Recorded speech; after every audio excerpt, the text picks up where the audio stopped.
غریب صحابہ آئے اللہ کے نبی صلی اللہ علیہ وسلم کے پاس، یا رسول اللہ یہ مالدار لوگ پیسے خرچ کر رہے، کوئی صدقہ کر رہے، کوئی غلام آزاد کر رہے، کوئی بھوکھوں کو کھانا کھلا رہے، کوئی ننگوں کو کپڑا پہنا رہے، یہ اتنے درجے بلند لے کے جا رہے، ہم غریب پیدا ہوئے، ہم صدقہ کریں تو کیا کریں؟ صدقہ ہمارے پاس تو صدقہ کرنے کو کوئی چیز بھی نہیں۔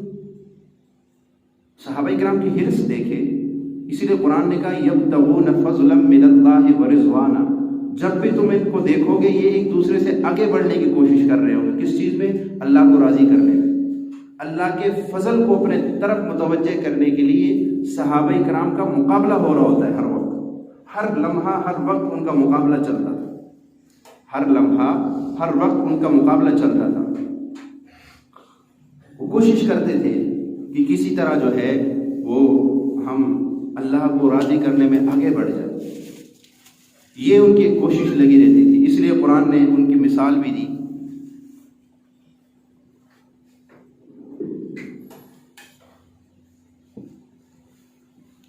قرآن مجید نے ان کی یہ مثال بھی دی۔ تو صحابہ کرام کی کوشش ہوتی تھی کس طرح میں آگے بڑھ جاؤں، تو یہ غریب صحابہ تھے، انہوں نے آ کے کہا یا رسول اللہ یہ مالدار لوگ صدقہ خیرات کر کے بہت آگے نکل رہے ہیں، بڑے بڑے محلات جنت میں بنا رہے ہیں، تو ہم کیا کریں؟ ہمارے لیے بھی تو کچھ ہو نا۔ اللہ کے نبی نے کہا اچھا میں تمہیں بتاتا ہوں، تم سبحان اللہ کہو، اللہ اکبر کہو، اللہ اکبر ایک دفعہ کہنے سے 100 اونٹ اللہ کے راستے میں صدقہ کرنے کا ثواب ملتا ہے۔ میرے مرشد فرماتے تھے جو بندہ بیمار ہو یا جس گھر سے بیماریاں نہ جاتی ہو، وہ گھر والے دن میں 300 دفعہ اللہ اکبر پڑھا کرے، یا ایسا بخار جو جان ہی نہ چھوڑ رہا ہو وہ 300 دفعہ اللہ اکبر پڑھے، انشاءاللہ بیماریاں ختم ہو جائیں گی۔ 300 مرتبہ گھر سے بیماریاں ختم ہو جاتی ہے، وبائی مرضیں ختم ہو جاتی ہے جو 300 دفعہ سبحان اللہ اکبر پڑھے گا دن میں۔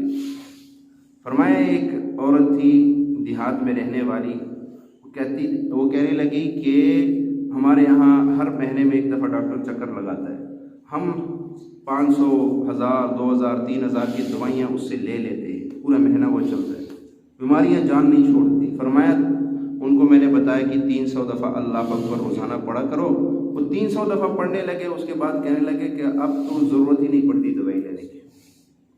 کیوں؟ الصدقۃ ترد البلاء، صدقے سے بلائیں دور ہوتی ہے، اور جو بندہ دن میں 100 اونٹ صدقہ کرے اس سے بلائیں دور ہوں گی کہ نہیں ہوں گی؟ اس نیت سے کہ جب جو آدمی 300 دفعہ اللہ اکبر دن میں پڑھے گا تو اندازہ لگا لیجئے کہ وہ کتنے اونٹ دن میں ایک دن میں اللہ کے راہ میں دے رہے ہیں، صدقے کا ثواب اس کو مل رہا ہے۔ صحابہ کرام کو، غریب صحابہ کو اللہ کے نبی نے یہ اذکار بتا دی، تم یہ پڑھو، انہوں نے وہ خوش ہو گئے کہ چلو یہ تو بڑا اچھا کام ہو گیا، بجائے اس کے اونٹ خریدو پھر اللہ کے راستے میں وہ دو، یہ تو بڑا لمبا کام اور اتنے پیسے بھی نہیں ہے، غربت ہے، ایک وقت کا کھانا نہیں ملتا ہے، یہ تو بڑا آسان کام ہو گیا۔ خوش ہو گئے، چلے گئے اور شروع ہو گئے اپنے ذکر اذکار پر۔ مالدار صحابہ کو پتہ چلا کہ غریب آئے تھے اور اللہ کے نبی صلی اللہ علیہ وسلم سے یہ سوال کیا اور اللہ کے نبی نے یہ وظیفہ ان کو دیا، وہ بھی شروع ہو گئے، وہ بھی سبحان اللہ اللہ صدقہ بھی ساتھ ساتھ کر رہے اور ساتھ ساتھ اس ذکر کو بھی پکڑ لیا تاکہ کوئی موقع محل خالی نہ جائے۔ اب جب وہ غریب صحابہ کو پتہ چلا کہ ہم جو ذکر اللہ کے نبی نے ہمیں بتایا تھا وہ مالدار صحابہ بھی وہی کر رہے ہیں، ہم نے تو ان سے آگے بڑھنے کے لیے یہ عمل لیا تھا، اب انہوں نے وہ بھی عمل بھی پکڑ لیا، اب تو ہم ان کا مقابلہ کر ہی نہیں سکتے۔ تو پھر وہ اللہ کے نبی صلی اللہ علیہ وسلم کے پاس آئے کہ یا رسول اللہ جو ذکر آپ نے ہمیں بتایا تھا اپنے درجات کو بڑھانے کے لیے اور ان مالداروں سے آگے بڑھنے کے لیے، یا رسول اللہ وہ ذکر تو ابھی مالدار لوگ بھی کرنا شروع ہو گئے، اب ہم کیا کریں؟ اللہ کے نبی نے فرمایا ذالک فضل اللہ یؤتیہ من یشاء، یہ اللہ کا فضل ہے جس پہ ہو جائے۔ دنیا کا مل جانا بھی اللہ کا فضل ہے، پیسوں کا آ جانا بھی اللہ کا فضل ہے، یہ اللہ کا فضل ہے کہ جس کو اللہ دے دے، لیکن دینے کے بعد اگلے بندے کو اچھے اور برے جگہ میں لگانے کا اختیار بھی دے دے، تیری مرضی ہے، اس کو چاہے اللہ کو راضی کرنے میں لگا دے یا چاہے اپنے نفس کے خواہشات میں اللہ کو ناراض کر دے۔ بہت کم لوگ ہیں جو دنیا کو صحیح معنوں میں لگاتے ہیں، زیادہ تر اپنے خواہشات یا اللہ کو ناراض کرنے میں لگا رہے۔ تو صحابہ کرام کی کوشش تھی، اور اللہ کے نبی صلی اللہ علیہ وسلم نے، اللہ نے کہیں دنیا کی یہ نہیں کہا کہ تم دنیا نہ مانگو مجھ سے، اچھی دنیا نہ مانگو، اس چیز کی منع کہیں نہیں کیا، اچھے کپڑے نہ مانگو، اچھا کھانا نہ مانگو، بلکہ مانگو۔ قرآن اس چیز کی خود ترغیب دے رہے آپ کو، ربنا آتنا فی الدنیا حسنہ، کہو اے میرے اللہ مجھے اچھی دنیا عطا فرما۔ اچھی دنیا کیا ہے؟ جس میں بیماریاں نہ ہو، جس میں ٹینشنیں نہ ہو، جس میں قرضے نہ ہو، جس میں جو ہے نا انسان معاشی جو مشکلات ہیں یہ سارا، یعنی کچھ بھی ایسے اس میں نہ ہو کہ جس سے انسان پریشان ہو جائے۔ اچھی دنیا، اچھا گھر مل جائے، کشادہ گھر مل جائے، اچھی گاڑی مل جائے، اچھے کپڑے مل جائے، اچھا کھانا پینا ہو، یہ اسی کو تو اچھی دنیا کہتے ہیں۔ تو اس طرح دنیا کو مانگنا منع نہیں کیا گیا، لیکن ہم غلطی کہاں کر جاتے ہیں؟ ہم اچھی زندگی کو بناتے بناتے اللہ کو ناراض کر جاتے ہیں۔ شریعت نے یہاں پہ آ کے انسان کو منع کیا، نہیں ایسا نہ کر، ایسا نہیں کرنا۔ کامیابی تجھے چاہیے، اور میں تجھے کامیابی سے روکتا بھی نہیں ہوں، تجھے کہتا ہوں مانگ مجھ سے کامیابی، لیکن وہ طریقہ نہ اختیار کر جس سے میں ناراض ہو جاؤں یا میرا حبیب ناراض ہو جائے۔ اگر وہ طریقہ اختیار کرے گا تو تیری اس کامیاب زندگی کو میں ناکام بنا کے دکھا دوں۔ نمرود کو کامیاب زندگی ملی تھی، فرعون کو کامیاب زندگی ملی تھی، لیکن اس کامیابی کو انہوں نے اللہ کو ناراض کرنے میں جب لگانا شروع کر دیا، اللہ نے اسی کامیابی کے ہوتے ہوئے ان کو ناکام کر دیا۔ نمرود سے اللہ تعالیٰ نے اقتدار نہیں لیا، فوج نہیں ختم کی، اس کو فقیر نہیں کیا کہ فقیر بنا کے اس کا ساتھ دینے والا کوئی نہیں تھا، پھر اللہ نے اس کو پکڑا، نہیں، تخت پہ بٹھا کے دائیں بائیں فوج کو کھڑی ہے، سب کچھ ہے، اللہ نے ذلیل کر کے دکھا دیا کہ میرے بندے کامیابی میں دیتا ہوں، اگر تو کامیاب ہو کے مجھے ناراض کرنے کی کوشش کرے گا، میں اسی کامیابی میں تجھے غرق کر کے دکھا دوں۔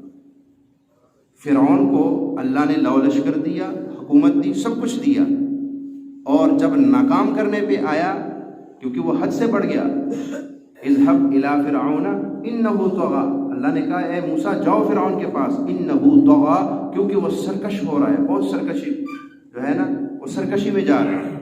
اور پھر موسیٰ علیہ السلام گئے، پوری دعوت دی ان کو، اذهب الى فرعون انه طغى فقل هل لك الى ان تزكى، موسیٰ علیہ السلام نے کہا کیا تو چاہتا ہے کہ میں تجھے پاک کروں، تجھے اچھی زندگی بتاؤں، بہترین زندگی بتاؤں، وَأَهْدِيَكَ إِلَىٰ رَبِّكَ فَتَخْشَىٰ، اور میں تیری رہنمائی کروں اس رب کی طرف کہ تو اسے ڈر جائے جس کو تو بھولا ہوا ہے۔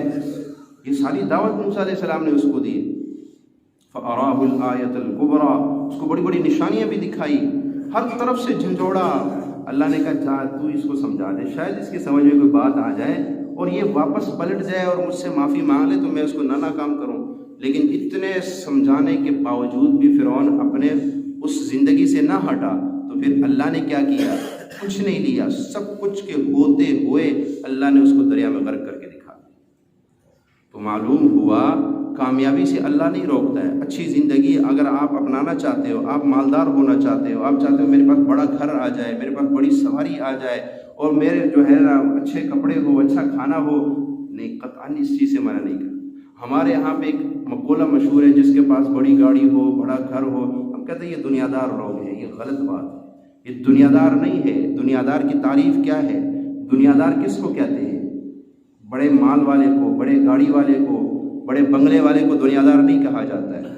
دنیا دار اس کو کہا جاتا ہے جو دن میں 100 روپے کماتا ہے۔ کتنے؟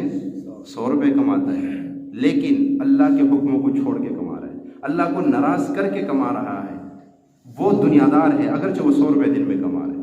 اور ایک آدمی دن میں کروڑوں روپے کما رہا ہے، لیکن اللہ کو ناراض نہیں کرتا ہے، کسی کا حق نہیں مارتا ہے، جھوٹ نہیں بولتا ہے، دھوکہ نہیں دیتا ہے، فراڈ نہیں کرتا ہے، کسی کا دل نہیں دکھاتا ہے، اللہ کو ناراض نہیں کرتا ہے، اللہ کے احکامات کو نہیں چھوڑتا ہے، وہ کروڑوں روپے دن میں کمانے والا اللہ کا ولی ہے، اللہ کا ولی ہے۔ اور وہ 50-100 روپے کمانے والا جو دھوکہ کر رہے، جھوٹ بولتا ہے، لوگوں کو جو ہے ظلم زیادتیاں کر رہے، وہ دنیا دار ہے۔ اب سمجھ آئی؟ بڑے مال کا آ جانا دنیا داری کی علامت نہیں ہے۔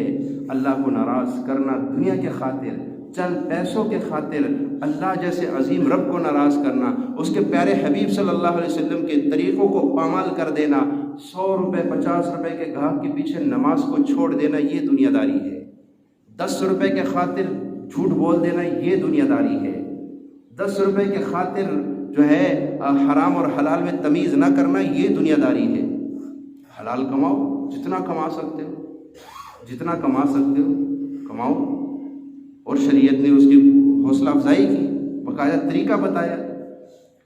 تو دنیا کا آ جانا، لیکن دنیا کو صحیح استعمال کرنا، اس لیے قرآن میں اب کامیاب زندگی ہر بندہ چاہتا ہے، لیکن یہ جو دعا ہے نا قرآن کی دعا، جو بندہ اس دعا کو اپنی زندگی میں شامل کر لے گا اس کی زندگی کامیاب ہوتی جائے گی۔ لیکن ایک بات یاد رکھیں، صرف دعا کو پڑھنا، حرام حلال میں تمیز نہ کرنا، جھوٹ دھوکہ فراڈ میں یہ نہ چھوڑنا، اور آپ کو یہ بھی کرتا رہوں اور ساتھ ساتھ دعا بھی پڑھتا رہوں اور میں کامیاب ہو جاؤں گا، تو یہ اللہ کو دھوکے دینے والی بات ہے، یہ اللہ کو دھوکے دینے والی نہیں۔ یہ چیزیں چھوڑنی پڑے گی اپنی زندگی میں، اپنی زندگی سے یہ چیزیں نکالنی پڑے گی، دھوکہ فراڈ جھوٹ، لوگوں کے ساتھ ظلم زیادتیاں، حرام حلال، یہ حرام یہ سب کچھ نکال کے حلال کے طریقے سے کمانا شروع کر دو، ایمانداری سے۔ ایک چیز میں نے پہلے بھی عرض کی کہ ایک اللہ والے تھے، وہ فرماتے تھے غریب جو بندہ غریب ہوگا نا اس میں 3 نشانیاں ہوں گی، 3 نشانیاں اس میں ہوں گی۔ ایک تو وہ امانت میں خیانت، یعنی خیانت، خائن ہوگا، غریب خائن ہوگا۔ دوسرا متکبر ہوگا، تکبر ہوگا اس میں، اور تیسرا ہٹ حرام جس کو کہتے ہیں، کام نہ کرنا۔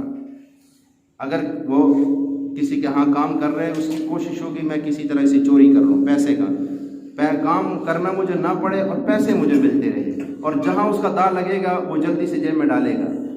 ایک نشانی اس میں یہ ہوگی۔ اس طرح کا آدمی کبھی بھی مالدار نہیں ہوگا، یاد رکھنا، ساری زندگی وہ غریب ہی رہے گا جو اس طرح زندگی گزارتا ہے۔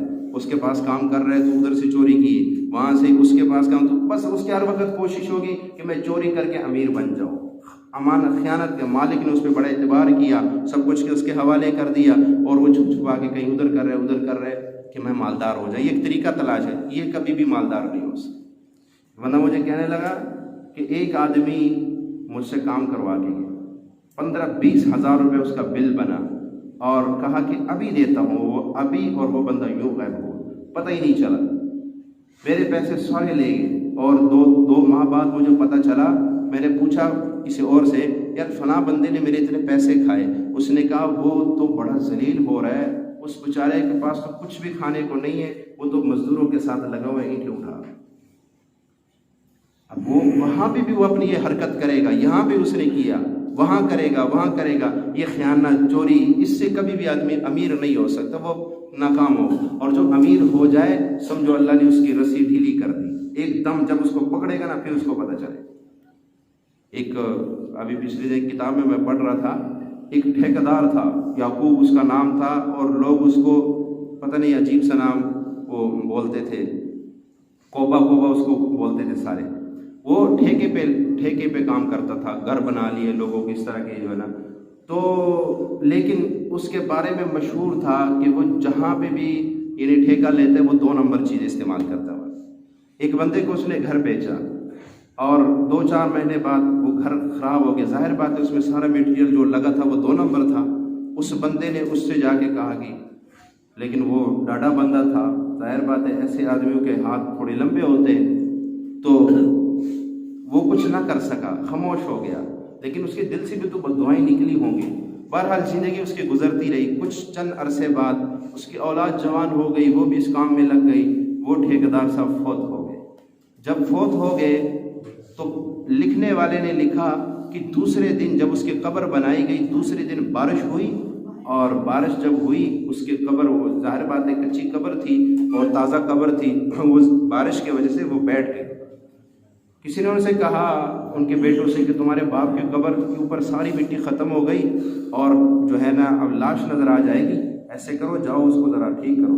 بیٹے گئے، انہوں نے جا کے دیکھا تو انہوں کو مٹی کی وہاں پہ جو مٹی اوپر ڈالی تھی وہ تو نہیں تھی، پر سانپوں کے گچھے نظر آ رہے تھے جو ایسے ایسے چل رہے تھے۔ مکمل قبر اس کے سانپوں سے بھری ہوئی تھی۔ انہوں نے بڑی کوشش کی اس کو ہٹانے کی، لیکن ڈر بھی لگ رہا تھا، قبر کا سانپ ہے، دنیا کا تو ہے نہیں۔ تو انہوں نے واپس آ گئے. پھر انہوں نے ملازموں کو بھیجا کہ جاؤ تم کسی طریقے سے کوئی یہ کام کر کے آؤ. وہ بھی انہوں نے بڑی کوشش کی لیکن وہ بھی ناکام ہوئے. آخر دور سے انہوں نے مٹیاں ڈال کے اس کے قبر کو بس وہ یہ نہیں کہ وہ سانپ جو تھے وہ مٹی میں دفنا دیے اور وہ سانپوں کے حوالے کر دیے. کیا ملا اس بیچارے کو؟ ساری زندگی اس نے دھوکے کیے، فراڈ کیے. کس کے لیے؟ یار یہاں سے مجھے 1000 بچنا ہے، اگر میں دھوکہ کروں گا مجھے 2000 مل جائے گا. یہاں مجھے 2000 بچنا ہے، اگر میں جھوٹ بولوں دھوکہ کروں مجھے 4000 مل جائے گا. لیکن اس کا وہ 2000 وہ 1000 جو دھوکوں فراڈوں سے اس نے لوگوں سے لے لیے، آج جاؤ اس ٹھیکیدار کے قبر پہ اس سے کہو اس پیسے نے تجھے کیا نفع دیا؟ وہ جو تو اتنا کچھ کر رہا تھا اور جن اولاد کے لیے کر رہا تھا وہ اولاد اب کیا کر رہی؟ ذرا ان سے بھی جا کے پوچھو. وہ چند دن رو بہو کے وہ آنسو بہا کے وہ گئے بھول گئے، کچھ بھی نہ رہا. اولاد کے خاطر ہم جھوٹ بولتے ہیں، اولاد کی خاطر ہم دھوکے دیتے ہیں، اور 2 دن اولاد یاد کرتی تیسرے دن بھول جاتی ہے. آپ اتنے لوگ بیٹھے ہیں، مجھے آپ بتائیں آپ کو اپنے پردادے کے قبر پہ اس مہینے کون گیا؟ پردادے کے قبر. ہو سکتا ہے دادے کے قبر پہ کوئی گیا ہوگا، پردادے کے بتا رہا ہوں. تیسری نسلیں بھول گئی اور کئی کو پتہ ہی نہیں ہوگا کہ میرے پردادے کی قبر ہے کہاں پہ، پتہ ہی نہیں ہوگا. اور پردادے کی زندگی پڑھو، اس نے کس طرح اس دنیا کے خاطر تکلیفیں اٹھائی ہوں گی. یہ تیسری نسل آ کے بھول گئی. نسیم منسیہ، نہ ذہنوں میں ہے نہ زبانوں میں ہے، کچھ بھی نہیں، ختم ہو گئے، کس سے کہانی ختم ہو گئی. تو کیا ہم نے اللہ کو کیوں نہ راضی کرے؟ جن نسلوں کے خاطر ہم رب کو ناراض کر رہے ہیں وہ نسلیں تو دوسرے دن ہی بھول جاتی ہیں. اگر اس نے اللہ کو راضی کیا ہوتا آج اس کی قبر جنت کے باپ بنی ہوتی، آج اس کے قبر میں اس کے مزے ہوتے. اس نے تھوڑے سے بس نفس کے خواہش کے پیچھے لگا، دھوکے فراڈ کیے، جھوٹ بولا، یہ کیا. ہو سکتا ہے میں مالدار بن جاؤں لیکن اس کی مالداری نے بھی اسے کوئی نفع نہ دیا. کوئی نفع دیا اس کے مالدار نہیں. تو غریب کے اندر وہ اس طرح آدمی کبھی مالدار نہیں ہوگا، وہ غریب ہی رہے گا. ادھر سے کھا لیا، آج کے لیے کھا لی، کل کے لیے کچھ بھی نہیں ہے. کل کو پھر جھوٹ بول کے دھوکہ کر کے کچھ ہتھیار لے گا، وہ دن گزر جائے گا، اگلے دن کے لیے کچھ نہیں ہوگا. اور اگر غریب آدمی کے اندر یہ 3 نشانیاں نہ ہو، نہ تو وہ خائن ہے، نہ تو وہ چوری کرتا ہے، نہ تو وہ کام چور ہے، محنت کر رہے بیچارہ اور پھر بھی غریب ہے، پھر وہ غریب نہیں، وہ اللہ کا ولی ہے. وہ اللہ کا ولی ہے کہ پھر بھی وہ کامیاب نہیں ہو رہا ہے اور مالدار نہیں ہو رہا ہے. اتنے محنت کرنے کے باوجود بھی، اتنی ایمانداری کے باوجود بھی وہ کامیابی کی طرف نہیں جا رہا ہے، تو وہ اللہ کا ولی ہے. اللہ اس کو مال نہیں دینا چاہتا ہے، آخرت میں اس کو بہت بڑے درجے ملیں گے اس کے آخرت میں. لیکن اگر آپ کامیاب زندگی گزارنا چاہتے ہیں تو کامیاب زندگی کیا ہے؟ ربنا آتنا فی الدنیا حسنہ وفی الآخرۃ حسنہ وقنا عذاب النار. اس دعا کو پڑھے نہیں، مانگے آج کے بعد. اس دعا کے اندر جب جو بندہ اس دعا کو پڑھتا ہے 3 چیزیں اس کو ملیں گی. بہترین زندگی، دنیا کی زندگی کامیاب ہوگی انشاءاللہ. وفی الآخرۃ حسنہ، آخرت کی زندگی بھی کامیاب. وقنا عذاب النار، اور جہنم کی آگ سے بھی بچ جائے گا. اور کیا چاہیے؟ یہی تو انسان چاہتا نا یار، دنیا میں بھی اچھی زندگی ہو، مرنے کے بعد والی زندگی بھی. بعض دفعہ انسان کے پاس بہت کچھ آ جاتا ہے، پیسہ بھی ہوتا ہے، پھر ایک دم دل سے آواز آتی، اگر مرنے کے بعد تو ناکام ہو گیا تو کیا ہوگا؟ جب تجھے اس مٹی کے حوالے کیا جائے گا، جب تجھے اس بیابان قبرستان میں چھوڑ کے سارے لوگ آ جائیں گے اور وہاں آواز لگ گئی کہ یہ ناکام ہو گیا، تو کیا بنے گا؟ تیرا یہ مال کس کام آئے گا؟ تیری یہ بلڈنگیں کس کام آئیں گی؟ تیری گاڑیاں کس کام آئیں گی؟ ڈر خوف شروع ہو جاتا ہے بندے کو. یار آج تو کھا رہا ہوں، اچھا کھا رہا ہوں، اچھے کپڑے پہنے ہوئے، لیکن کل قبر میں کیا بنے گا؟ ڈر ہوتا ہے کہ نہیں؟ اس دعا کو پڑھنے والے سے اللہ وہ ڈر بھی اٹھا دیتا ہے. دنیا بھی اچھی دے دیتا ہے، آخرت بھی اچھی ہو جاتی ہے اور جہنم کی آگ سے بھی بچ جاتا ہے. ایک سکھ تھا، وہ ہندوستان گیا. یہ اس زمانے کی بات ہے جب ہندوستان پاکستان ایک تھے، تب کی بات ہے. شاہ عالم مارکیٹ میں اس کی دکان تھی، سونے کی دکان تھی اس کی. وہ چلا گیا ہندوستان اپنے گرودوارے میں. وہاں کوئی 20-25 دن 40 دن وہ لوگ لگاتے ہیں وہاں پہ عبادت سمجھ کے. وہاں جو گرو تھا ان کا، وہ بیچارے کے پاس جو بھی آ رہے، کوئی سونا دے کے جا رہے، کوئی کپڑے دے کے جا رہے، ہدیہ وغیرہ لوگ دیتے تھے بہت زیادہ. اس کے پاس نہ سونے کی کمی، نہ کپڑوں کی، نہ پیسوں کی، ہر چیز تھی اس کے پاس بے بہا. یہ آدمی جب گیا، اس نے کیا کیا، وہ بیچارہ بڑا گندے میلے کپڑوں میں پڑا ہوا ہے، کوئی اس کا حال نہیں. اس نے جاتے ہی گرو صاحب کی خدمت شروع کر. اس کو نہلایا، اس کو اچھے کپڑے پہنائے، روزانہ اس کے پاؤں کی مالش کرتا، اس کی سر کی مالش کرتا، اس کو دباتا، خوب اس کی خدمت کرتا۔ 40 کے 21 دن اس بندے نے، اس سکھ نے وہاں گزارے اور خوب اس گرو کی ایسی خدمت کی کہ جس کو جو ہے کہتا ہے حق ادا کر دیا۔ جب آخری دن ہوا، اس نے کہا حضور اب میں اپنے وطن، اپنے علاقے واپس جا رہا ہوں، بس انہوں نے کہا یار ایک بات بتا، تو نے مجھے بڑا خوش کیا، میرے دل کو خوش کر دیا، تیرے دل میں کوئی خواہش ہے تو بتا۔ اس نے کہا میں چاہتا ہوں کہ جو دنیا ہے وہ مجھ پہ کھل جائے، بس مجھ پہ جو ہے نا یعنی دنیا کھل جائے اور خوب پیسہ ہو میرے پاس، دولت ہو، دولت کی کمی نہ ہو میرے پاس، کوئی ایسا کوئی منتر بتا دے۔ اس نے کہا منتر تو میں بتا دوں گا، پر وہ منتر میرے کتابوں میں نہیں ہے، وہ مسلمانوں کی کتاب میں ہے، تجھے بتا دوں گا، تو مالا مال ہو جائے گا۔ اس نے کہا حضور آپ بتائیں۔ اس نے کہا بتاؤں گا لیکن کسی کو بتانا نہیں ہے، اور کسی کو نہیں بتانا کہ میں مسلمانوں کی کتاب سے ایک منتر لے کے پڑھ رہا ہوں۔ اس نے کہا بتا۔ اس نے کہا وہ کاغذ قلم لے کے آیا، اس نے وہ لکھ دی، کہا یہ دیکھ جب اپنے علاقے میں چلے جائے نا، کسی مسلمان مولوی کو بلانا، وہ تجھے سمجھا دے گا، سکھا دے گا یہ سارا، پھر جب تو سیکھ جائے نا، تو نے ہر وقت اس کو پڑھتے رہنا، بس تو مالا مال ہو جائے گا، دیکھنا تھا۔ اس نے وہ دعا لکھ کے وہ لے کے آیا یہاں پہ۔ وہ کہنے لگا کہ ہمارے مارکیٹ میں مسلمانوں کی دکانیں تھیں، وہاں پہ ایک حافظ صاحب آتے تھے، کسی کی دکان میں سورۃ یاسین پڑھ لی، کسی میں دعا کر دی، تو میں نے اس کو ایک دفعہ بلایا، اس کو میں نے کہا میں تیری اچھی خدمت کروں گا، بس تو مجھے 10-20 منٹ دے دیا کر اور مجھے ذرا یہ سکھا دو۔ اس نے کہا تو نہیں کیوں سیکھنی ہے؟ کہا بس تو مجھے سکھا دے۔ کہا کہ میں نے اس سے کرتے کرتے تھوڑا کر کے روزانہ ایک لفظ سیکھتے آخر وہ دعا اس نے سیکھ لی، اور پھر 24 گھنٹے وہ دعا اس کی زبان پہ ہوتی تھی، اپنا کام بھی کر رہے اور کہتا تھا ربنا آتنا فی الدنیا حسنہ وفی الآخرۃ حسنہ وقنا عذاب النار۔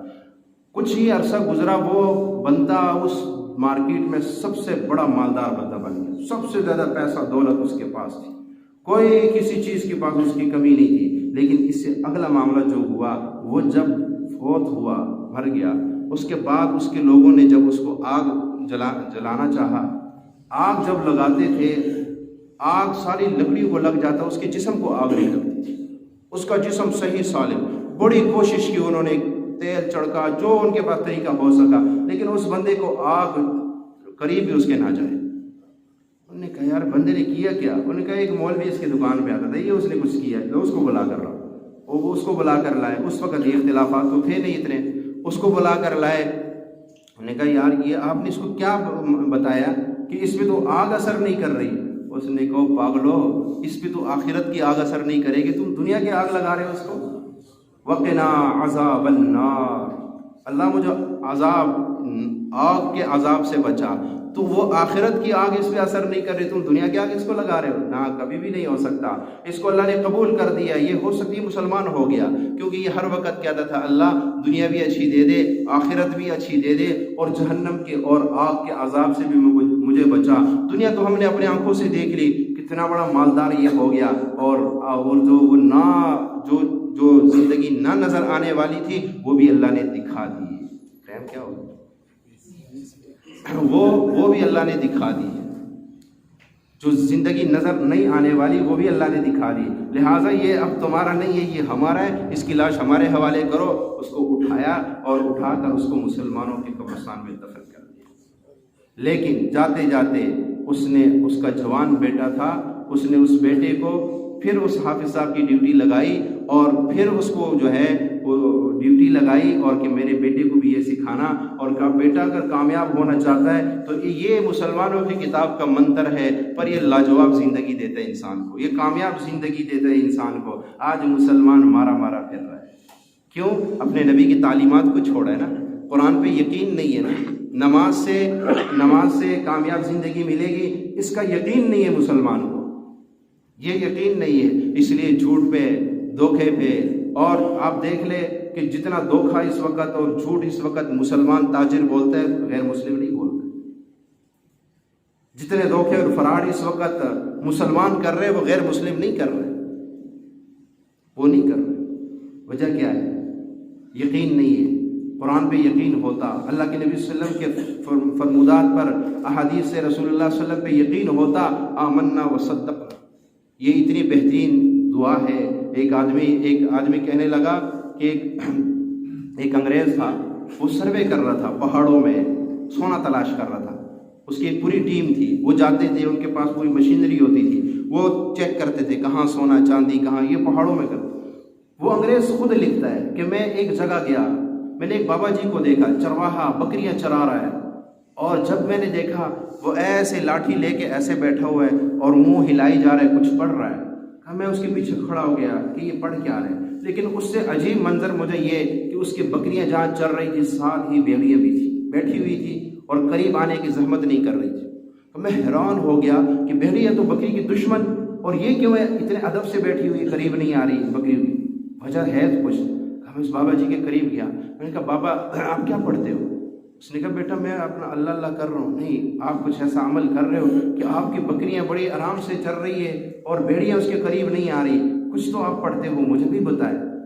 اس نے کہا بیٹا ہم تو مسلمان ہیں اور ہمارے قرآن میں ایک دعا ہے، ربنا آتنا فی الدنیا حسنہ، میں تو ہر وقت ہی پڑھتا رہتا ہوں، اس لیے نہ مجھے بھیڑیوں کا ڈر ہے نہ مجھے کسی اور چیز کا ڈر ہے، بس میری بکریاں چر جا کے شام خود میرے پاس واپس آ جاتی ہے، آج تک کبھی شیر بھیڑیوں نے میری بکری کو نقصان نہیں پہنچایا، میں تو یہ پڑھتا ہوں۔ اب بابا اس کا ترجمہ تو بتاؤ کیا ہے؟